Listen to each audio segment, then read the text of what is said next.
We are delighted that this week's episode is sponsored by the Animal Guys, who tour the UK and Europe educating audiences about all creatures, great and small.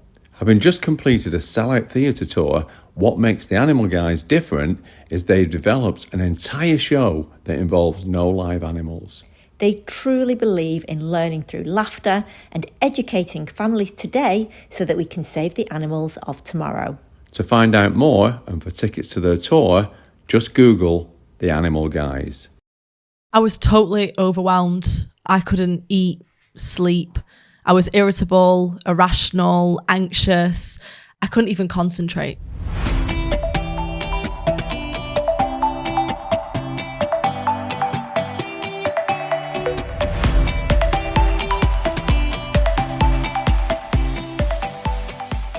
I think when you're in that state of overwhelm, it can be so overpowering and you can feel so powerless to break through it.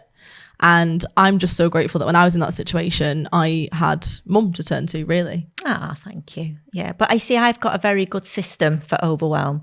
And I think from having experienced years and many occasions of overwhelm, I think I found a brilliant way to address overwhelm, which I've obviously used with Liv and Hunter throughout their childhood, through exams, through those moments where I could see that you were both at breaking point, and that system is just the simplest thing.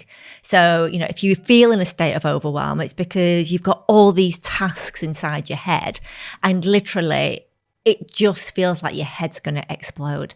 And so my very simple system is to write one problem, one task, one demand, one thing that you need to do on one Post-it note. And you put one problem or one issue on a Post-it note and put all the Post-it notes out in front of you. So first of all, you're getting it out of your head and onto paper. But then the next thing to do is to look at each thing systematically and go, okay, can I diary that forward? Can I delegate that? Is that really important right now? And I think that what that does is it just helps to give you a sense of feeling organised, because ultimately I think overwhelm comes from feeling disorganised. And like I said, out of control. It's when you feel that there's so much on your plate and you can't control it. If you felt in control of it, you wouldn't feel the problem. Exactly. But it is that feeling of being powerless to everything that needs doing, needs ticking off, the people that are reliant on you, whatever it might be, and not having the ability to deal with it all, or the time or resources to deal with it all. One of the first things that you realise when you do that exercise, you start putting things on Post-it notes, is number one, a lot of those things that you thought were a task are irrelevant. And the second thing is the tasks that you had, you made them a lot bigger than they were.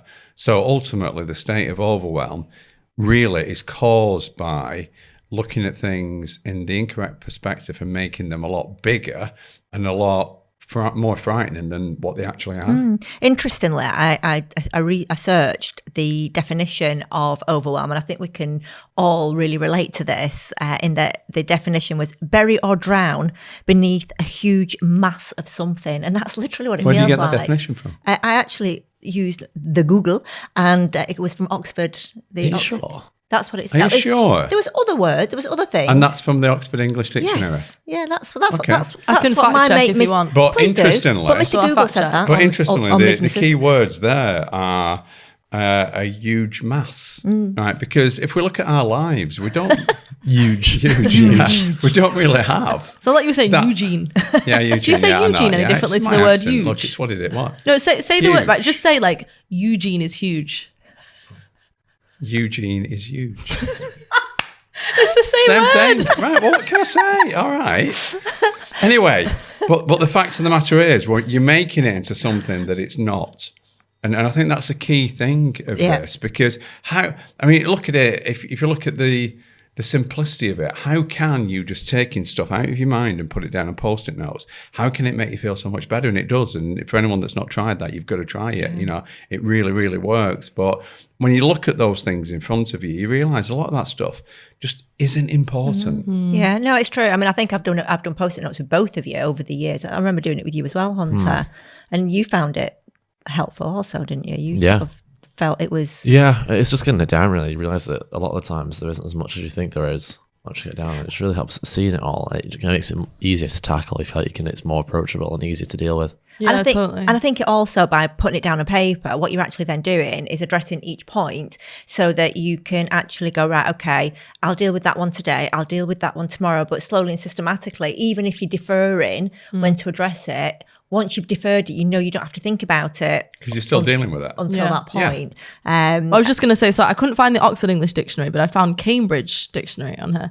And it says overwhelm is when you have too much to deal with, which I think is really interesting because that is basically what you're saying there, that even if you diary it from a future point, it's not something that you've got to deal with right now. So it takes that away. Yeah. It takes, and it's really interesting how, you know, we think about computers, and if you open too many tabs on your computer, Slows it down. it doesn't work. Yeah. It can't work because it's going to freeze up with all those tabs being open.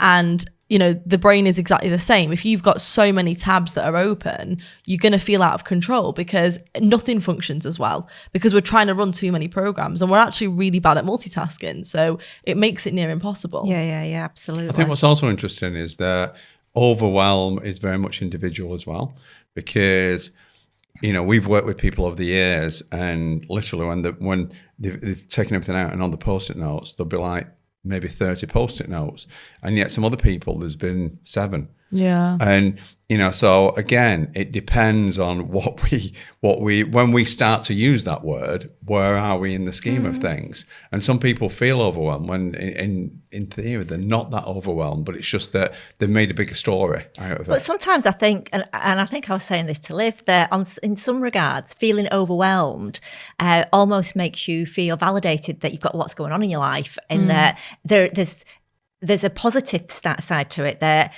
you know, you sort of think, oh, I've got this to do, I've got that to do. And as somebody who likes to be very active, I do enjoy having loads of tasks. So for me, it's like, it's a good thing from that perspective, but also it also makes me a doer.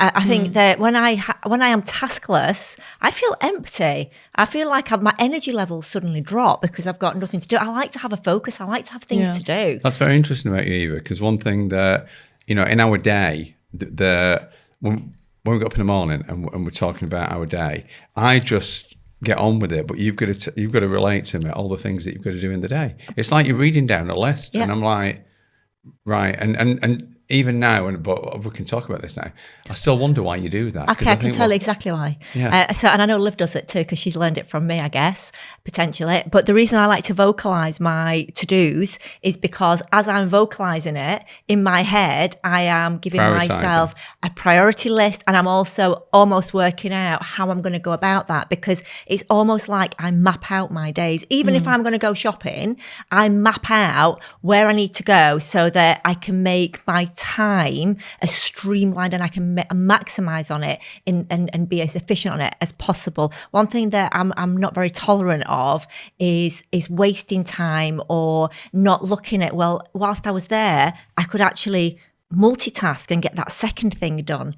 You know, because I'm very big into time management. Yeah. I think it's interesting though, you talk about to-do lists there, and I think that to-do lists can be either your best friend or your worst enemy at the same time. And I think that's something we should really touch on, because I think that when people feel overwhelmed, it can either really help and they can feel, right, I've got my list here, or in some ways it can make them feel like, oh my God, it's just never ending, right? So for every task I tick off, another 2 get added to the list. Yeah. And that can actually make you feel even more like you drown in that definition used before, sort of that drowning feeling. That can feel even more. And something I was sort of a science corner, I was reading into, which I think is absolutely fascinating, is this idea called the Zeigarnik Effect, which is basically Zeigarnik being the researcher.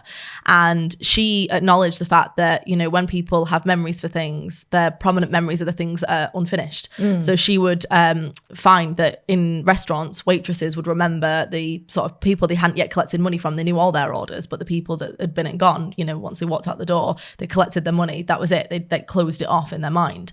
And I think this is a really interesting idea, which is the fact that, so this is why, you know, you watch a movie or you watch Netflix now, really is the biggest one. They leave it on a cliffhanger, right? Why do they leave us on a cliffhanger? Because our brains can't cope with not having a resolution. So it's like, it's that open program there. Like, I've got to find the answer. And then once I've watched the second part or the sequel or whatever it is, I can close it off and go, right, I've dealt with that, if that makes sense. So what you're saying is that it's because a task is not yet complete, that we can't let go of it, and Absolutely. hence the feeling of overwhelm. Exactly. So Makes sense. this is massively. So this is why if you've got loads of things that you haven't yet completed, and I think as well as humans generally, we're quite bad at finishing tasks, aren't we? We're quite bad at starting something. Like how often do you start a task and go, right, I'm not going to do anything else till I finish this? Like we just don't do it, do we? And I think more and more with like social media and sort of all the other things that we're sort of juggling now, we try and multitask so much more, which means we often start so many tasks before we complete them. But that is making us feel worse because we're feeling this overwhelm, which brings me back to the to-do list. Because if you've got so many things on your to-do list, you're just going to feel like there's just so much still open, so much needed sorting. That can actually make you feel worse. But there's a way around it. There which is is. something that you've always taught me. And that can make you feel worse because it brings in self-doubt and negative thoughts because, you know, you can always say, I just never get straight. Yes. I'm always, and you know, Chaos and therefore, often, and when you start saying things like that, I can just never get straight. I can never get ahead of things. Then you never will because actually you give yourself a command. And also However, you're making that a label about you because you're saying like, I never finish things. So then you're taking that on as sort of feeling bad about yourself. Like, oh, I feel so overwhelmed. I wish I could just deal with these things, but it's a me problem now. It's like, I'm not As good opposed enough. to a life problem. Exactly. And ultimately, we've all got things to do. Exactly. So- And we can always find, and even when we get to that point where we've done everything that we need to do, we can always find new stuff. Yeah, and Constantly. so to negate that that never-ending list of to-dos, quite some years ago, we came up with this system that's called the Speakmans Success 7. How do we come up with the name? I don't know. And the Speakmans Success 7 actually really kind of feeds into what you were saying, Liv, about if we have a to-do list, that can be overwhelming because we can cross something off and then add 3 or 4 or 5 things on. Whereas the Speakmans Success 7 really helps to manage that. And our Speakmans Success 7, which we really recommend for everybody to consider doing, is that at the end of the day,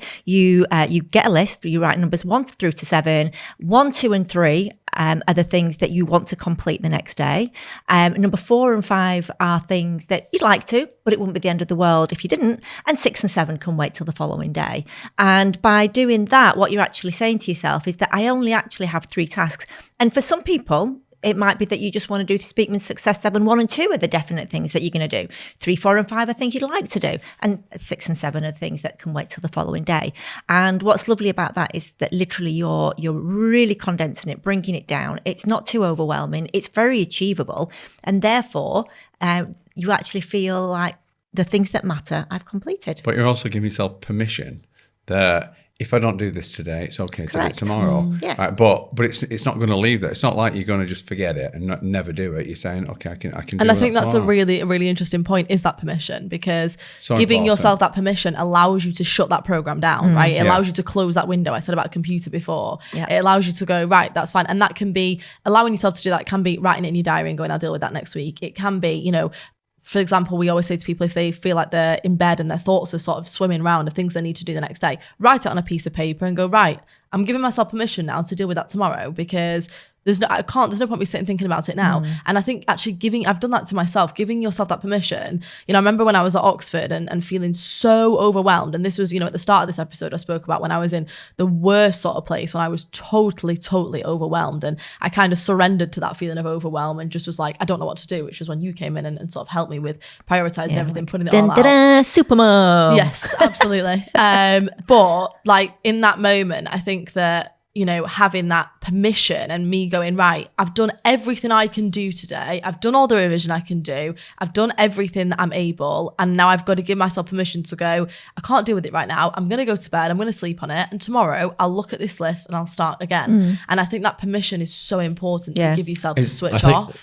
So I think writing it down is important as well, because when you write it down, especially before you go to sleep, you know that you don't need to keep thinking about it, because you're not going to forget about it because it's there. Exactly. Yeah. Which is I mean, so you why don't can have to, give you don't yourself have to permission. keep it in your head, because you don't have to keep going over it. It's a really good thing to say there, Hunter, because a lot of our overwhelm can be, I mustn't forget all this stuff, right? Which adds on top. And actually, when you've written it down and you know it's there, like say you can go, okay, I can now think about that tomorrow. But going back to permission, receiving permission is very important. And again, whereas giving yourself permission is one thing, I think with everyone's overwhelm list, there will be needs and demands from other people. within that list. 100%. I must do this for them.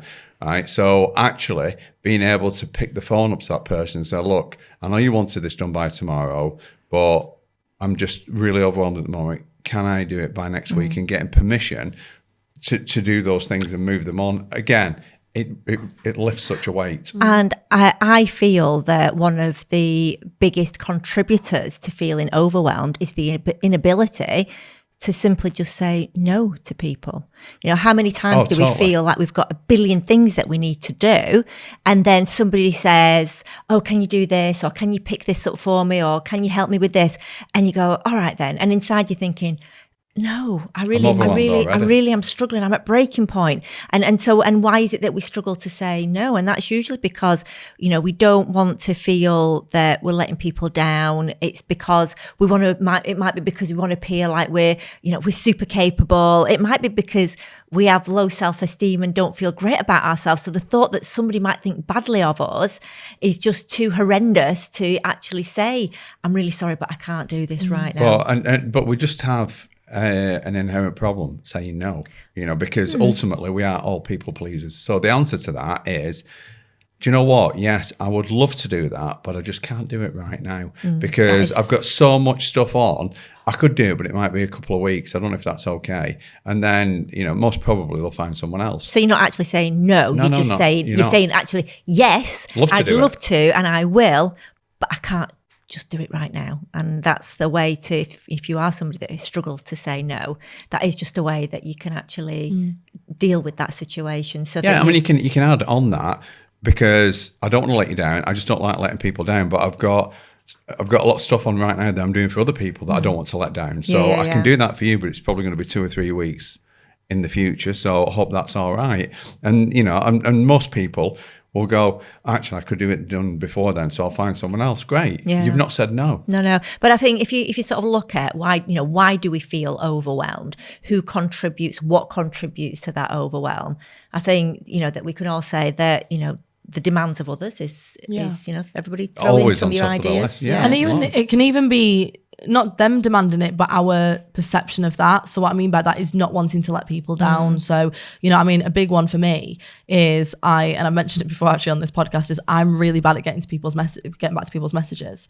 And so I can feel really overwhelmed, like, oh my God, I really need to reply to so-and-so. And I know I've said that I'll get back to her and da-da-da. And it's not, those people are not sat there going, why aren't you replying to me? But I'm feeling this pressure that I should be doing that. So I think as well, it doesn't even have to be demands of others as in actual audible demands. It can be the demands in our head from others, if that makes sense. Yes, like our self-demands. Interestingly, there's somebody sat around this table that doesn't always go back to like texts and messages, and I wonder if they feel. Could that be? I wonder if they feel any demands or overwhelmed from that. Yeah, I do. I feel bad. I feel like sometimes people think that I don't care about that stuff because I don't reply very quickly.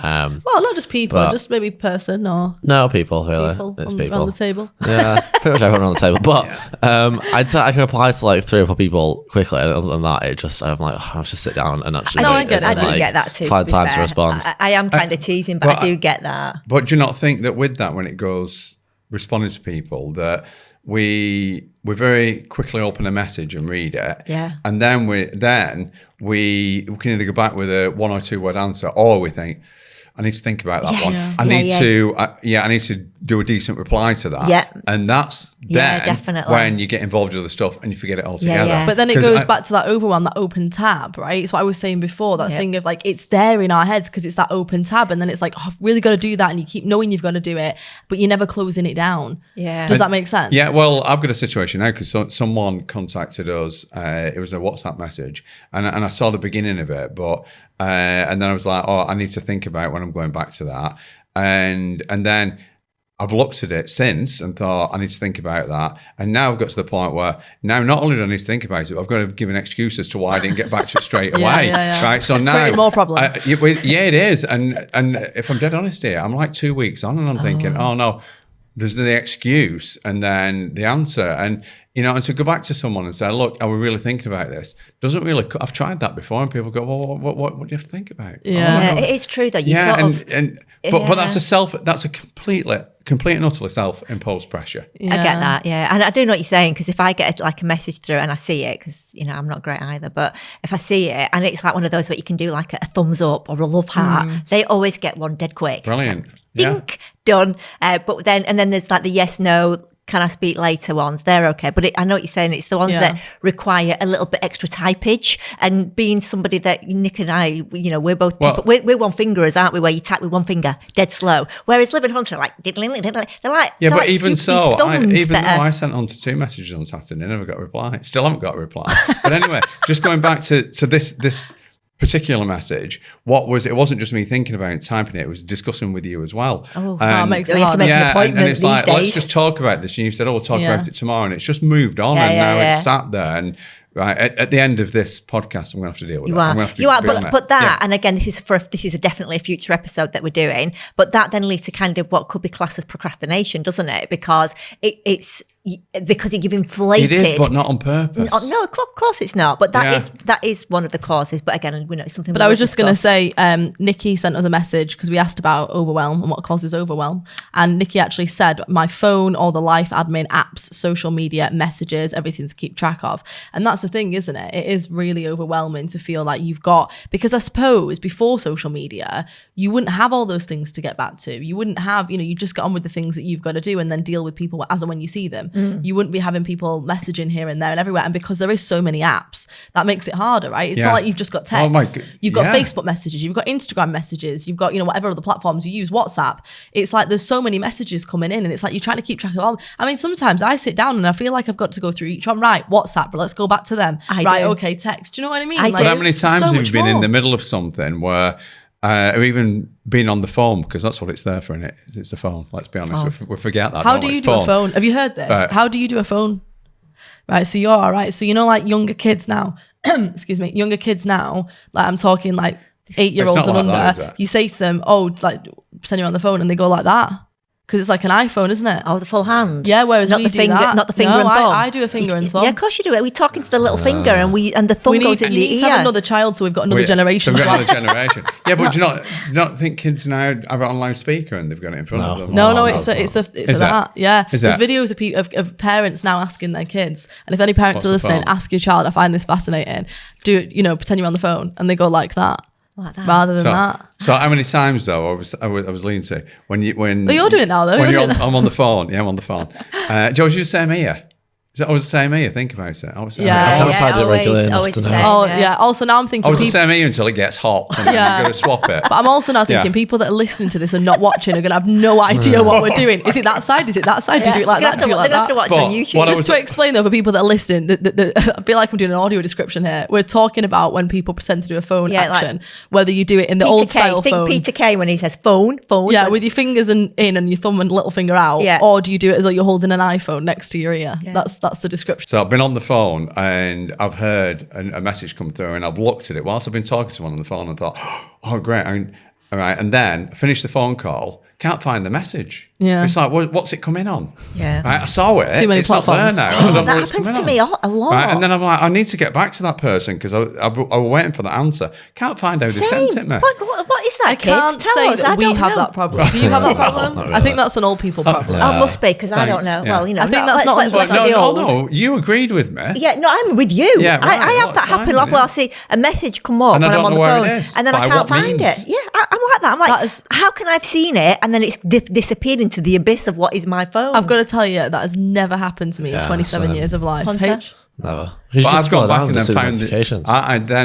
I found the message has been deleted, and that was part of the issue because I couldn't find out where it was. But now, obviously, on WhatsApp it says it's deleted, doesn't it? So, I think these are technical people that aren't technical issues. I would agree. I can't say that I've ever faced either of those situations. But going back to overwhelm, and I think that this is something that we use when we speak to, when we're in therapy with people and we're trying to explain about schemas and thoughts, and that basically it's believed that we can only deal with somewhere between 5 and 9 things consciously. Yeah, 7 plus or minus 2. Yeah, so 7 plus or minus 2, so between 5 and 9. So the average is 7. But exactly. And therefore, if if we're going above and beyond that, then that is when we start going into this feeling of overwhelm. And I think that the metaphor that we use in clinic, which I think is a brilliant metaphor, is when you first start learning to drive, in that you see people driving and it looks just like dead easy. It looks like they're just getting behind a wheel and just like moving their hands and steering. You know, like when you're a kid and you're getting your mum and dad's car pretending to drive.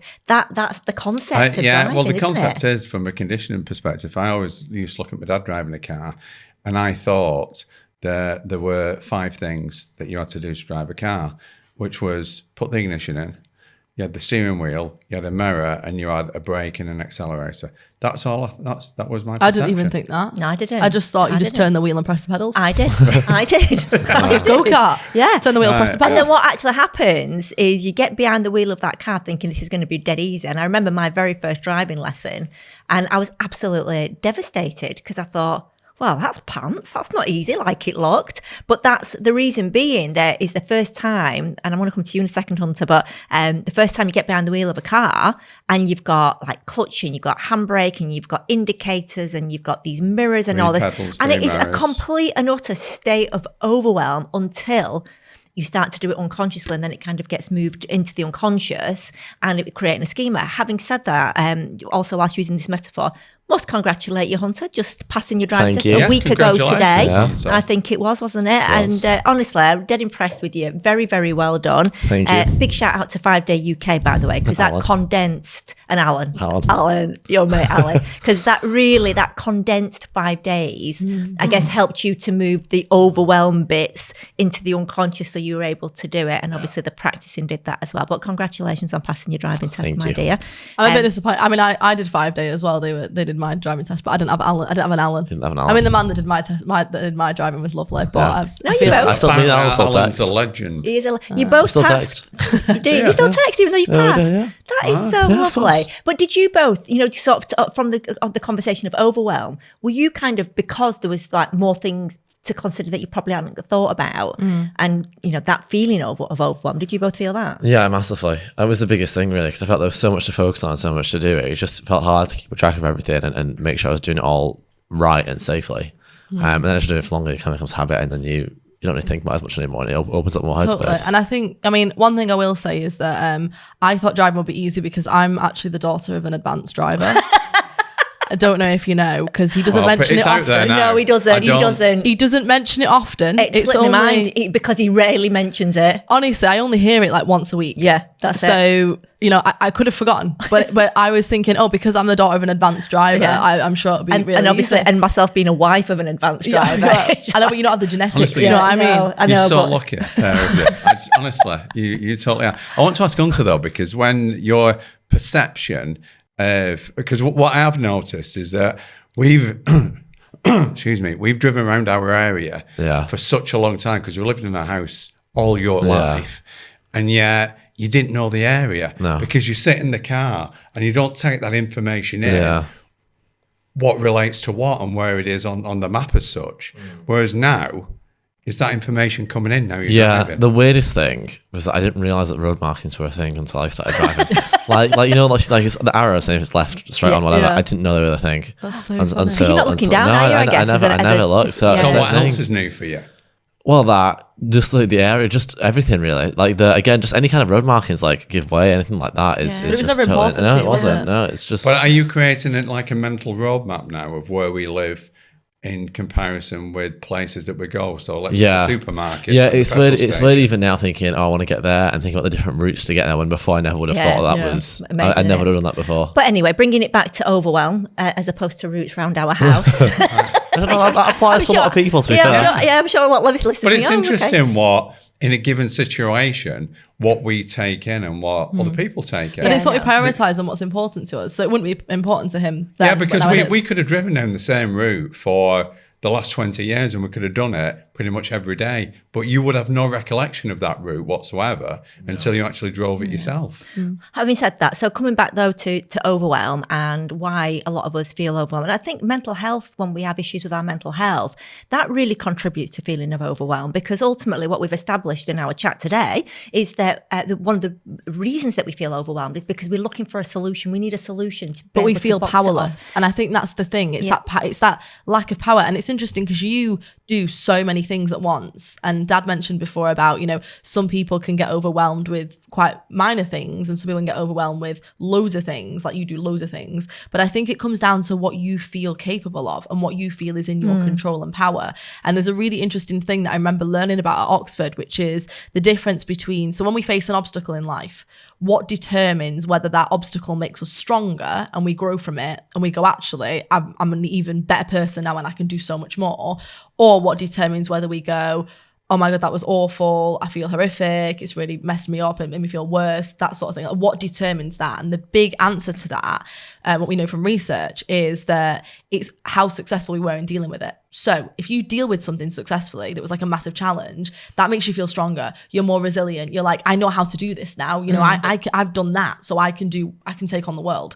Whereas if you face something and actually it overpowers you, that makes you feel like you're less capable and you doubt yourself more. That is so true. And I think that's true. you, because you've done so many things and you do so many things that you can cope with so many. I've noticed that I will get overwhelmed a lot more easily than you. Yeah, I know that it takes a lot for me to get overwhelmed. But that's because you've given yourself so much evidence that you can take on all these things and still manage it. You've got that evidence. Yeah. And I think that what that tells me is that a lot of this comes down to how we see our ability to cope. And that's where, and I'm sorry to say this, but that's where school teachers can have such a big bearing on whether you can cope with overwhelm or not. Because if the school teacher champions you, and even if you get something wrong, addresses it in the right way. Well, you've not quite got that right. I see where you were coming from. I can see why you were thinking that was really smart. But on this occasion, what actually it is this. If they did it that way, that child would believe that they had concluded and completed, or at least done something that was positive with that. However, if we are given tasks, that are too complicated anyway for our age, for example, or we've got a too high expectation and things maybe that, you're expecting somebody to do that would be hard for anyone to do, but they think this is the norm, then they can go through life feeling that they can't achieve things and thus becoming more overwhelmed. Yeah, absolutely. And so that's... I don't know if you know, I heard a rumour that Father Christmas used to get overwhelmed all the time because he used to try and do everything on his own. And then one day he read an elf help book. Probably the worst one. It changed his life. The wind is blowing. It changed his life. He's got so many elves helping him now that it's like he's fine. The only points I'm going to give him is for that it was kind of like podcast relevant. It's a self-help podcast. He made a self-help joke. Yeah. And Father Christmas was overwhelmed. We'll give him we that are as well. in July. We're in July. Exactly. Yeah, Christmas I know. in July. It's not really, But for our winter listeners... But that is a point, though. Self-help books are really crucial to get different strategies because, obviously we talked about our Speakmans Success 7, but find the strategy that works for you. And, a lot of people have different ideas on strategies and not every strategy works for everybody. So searching around, reading self-help books, we've got 4 great ones out there, but there's lots of others out there and find a strategy because the feeling of overwhelm isn't a great feeling. No, and that's why I love our masterclasses that we're doing, the new ones. Yes. Because we are really targeting specific areas, all that, can contribute to feeling overwhelmed. Massively, Because we've got one masterclass about sort of anxiety disorders and phobias, and we've got one about emetophobia, and we've got one about confidence, social anxiety and that sort of thing. And then one about weight loss and overeating. And all those are things actually that can contribute to feeling overwhelmed quite simply because you can't find a solution. Well, it's an open tab. Yeah. If you don't have a solution, it's an open tab. And it's like what I said to you before, that we know our brain commits more resources to the things we haven't completed. Once we've completed them, we're fine. And that's the thing. Those are all things, if we've not yet got a solution, that we feel we can't complete. And that's the difference. If you know that you've got lots on your plate, but you've got answers, you've got solutions, you don't feel that same feeling of overwhelm. Absolutely. And I think that's one thing that I really want to just advise, because going back to what we were saying before about how the difference can be whether we personally feel in control or not. I think that working on your view of yourself and reframing how you're dealing with things will also help. Forgetting the tasks for a minute. Totally. Look at how you perceive yourself. So if someone, there's someone I spoke to in therapy very recently, and an amazing lady, and she was telling me that, she has to care for children that have got special needs, that she has lots of things going on with her job, with work, with relationships, with pressures from family. And she listed to me all those things that she was dealing with and said, I feel really overwhelmed. And all I was hearing is, what an incredible woman. Yeah. The things that she has dealt with and is dealing with far more than most people could, Yeah. right? So reframing, instead of looking at what we're not managing and what we're not, boxing off and ticking off, which, understandably, if you've got loads on your plate, it's impossible to tick everything Of course. off. But looking at the things that she has done and is doing, because if you can go, oh my God, I'm focusing on all the bits that I haven't done and it's making me feel really bad, try flipping that. Because if you go, actually, do you know what? Today, I've done all these things. So how amazing am I? right, so That's great. So bringing everything together, Bring it to a close. Well, I think the first thing that I would and our like to handbook say- to happiness, of course. Yeah, These are the the first tips. thing that I would like everyone to consider is that everybody gets overwhelmed at some point or at many points in their life. It's just like how it is. And if you're at that point of overwhelm, I think the first thing to do is just make the decision, right, I'm going to get all this information out of my head and I'm going to write it down, be it on a sheet of paper, on Post-it notes, whatever, and you make that decision. That's the first thing, making the decision. The second thing is then just to go away and just take some deep breaths and just change your breathing, because changing your breathing changes your physiology, and therefore it allows you to look at things better. And also have a drink of water, because sometimes when we're not hydrated, we can't think clearly. So do those things and then come back and do what we said. Do the Post-it notes or writing it down, and notice that it doesn't feel as bad. And if there's things in there that demands from other people, speak to those people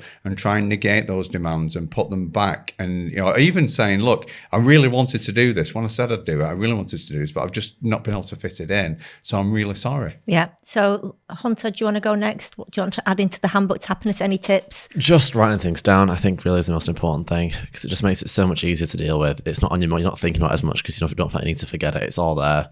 I think when you write it down as well, you start to think about solutions and methods of working on those tips and working on those whatever's making you feel overwhelmed. So Just one thing that I want to add to your bit is, once you've written it down, giving yourself permission to stop thinking about it until you get that, until you deal with it in writing. Yeah.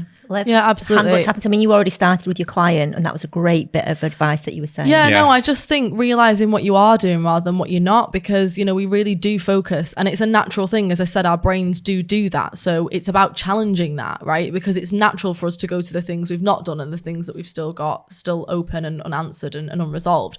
But just giving yourself credit for what you actually are doing and the things you are managing, because, especially if you do struggle with your mental health, how amazing that despite struggles, despite things you might be going through, you're still doing all the things that you're doing. So not to lose sight of what you are achieving and what you are doing, because if you feel better in yourself, if you are writing things down, if you are putting things to bed, being able to box things off and feeling more content and giving yourself that permission that you're doing a great job, then actually by doing all that, another benefit is that you can sleep better, you can concentrate better, and it all comes around in a full circle, because when we're sleep deprived, we're more anxious, our brains are hypersensitive to feeling overwhelmed. So it's so much better to, write things down, put things to bed, acknowledge what you are doing, and allow yourself to rest in between, because you can only ever do your best. Yeah. And I think to conclude, my additions to tips for our handbook to happiness to help alleviate those feelings of overwhelm, in addition to what Nick, Liv and Hunter have said there, would be, don't be worried to say not right now to people. It's difficult to say no, I accept that, because I'm one of them, but to be able to say I'd love to, but I'm going to do, can I do that at a later date? That's a great, unless it's leaving us a 5-star review. Oh, because yes. that should be done immediately. yeah, 5-star reviews are definite and immediate one. It'll Don't make put you that feel off. so much better. But yeah, so I think it's very important to appreciate that you are able to say not right now. Also, our Speakmans Success 7, numbers 1 to 7, your numbers 1 to 3 are things that you'd like to achieve the next day, that are your definite ones. Numbers 4 and 5 are things that, hopefully you can. If you can't, it's not a big deal. And 6 and 7 can wait till the day after. So that kind of allows you to sort of feel a little bit better about the things that you have to do in that day. Achievement journal, like Liv said, don't just think about how great you are, document it. Write down at the end of every day, this is what I've achieved today. And you've got a document there, you've got it in black and white in writing in a booklet, you've got a sort of something you can go back to appreciate the things that you've been able to achieve and the things that you've been able to do. And also that if you're somebody who feels they're overwhelmed because you've got issues with your mental health, then do, seek help, self-help like Nick mentioned, take a look around our YouTube channel, our TikTok. We've got lots of little techniques there, our books, our masterclasses, and, take a look at our website, nickandeva.com, for more information about that. And finally, just realise that it's normal to feel overwhelmed on occasion. That's perfectly normal. And what you're dealing with right now can absolutely get better. So I hope that some of the things that we've shared today have helped you. Hope you've had a little bit of a smile and a giggle with us as well. Again, if you enjoyed this podcast, and do please leave us a 5-star review. We'd really, really appreciate it. And thank you for spending time with our family today. Wishing you lots of happiness, lots of love, everyone. Take care. Thanks so much for joining us. Wherever you're listening to this podcast today, do be sure to like, follow, subscribe, and we'd be incredibly grateful of a 5-star review. Oh, and don't forget to recommend our podcast to your family and friends. And if you'd like to have a look at some more free resources, take a look at our website, nickandeva.com. If you want to drop us a question, we'd love to hear from you. Send it to admin@speakman.tv. And you can follow us. We're at The Speakmans on all social media platforms. On YouTube, we're Handbook to Happiness Pod. If you are struggling, do be sure to speak to your general practitioner. And all that's left to say is that we appreciate you spending time with us today.